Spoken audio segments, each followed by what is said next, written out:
अंग्रेजों का खात्मा करने के लिए मुझे मौत भी मंजूर है। जून 1857 क्रांतिकारी और अंग्रेजों के बीच चल रही लड़ाई में एक बार कानपुर की एक क्रांतिकारी टुकड़ी को अंग्रेजों ने घेर लिया।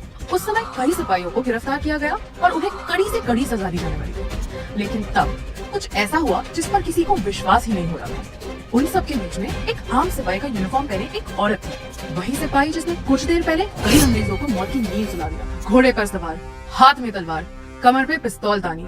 इस सिपाही का नाम था अजीजन बाई, एक सवार अजीजन बाई, जिन्हें कुछ लोग अजीजुन बाई भी कहते हैं। इनका जन्म लखनऊ में बताया जाता है। उनकी कहानी के अलग अलग वर्जन सुनाई देते हैं। कुछ का कहना है कि उन्हें बचपन में बेच दिया गया था, तो कुछ का कहना है कि ब्रिटिशर्स ने उनके पिता को मरवाया था और उस समय वो भी उनके साथ थी, लेकिन कुछ तवायफों ने उन्हें बचा लिया।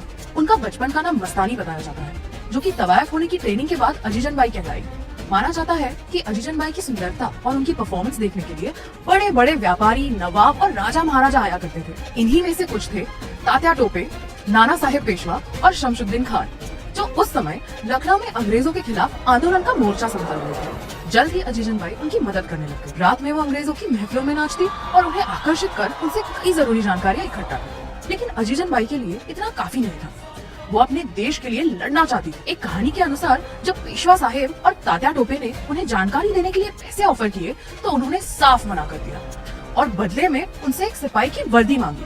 उन्होंने धीरे धीरे अपनी एक सेना भी तैयार की। अपनी हवेली की और लड़कियों को उन्होंने लड़ाई और बंदूकबाजी की ट्रेनिंग दी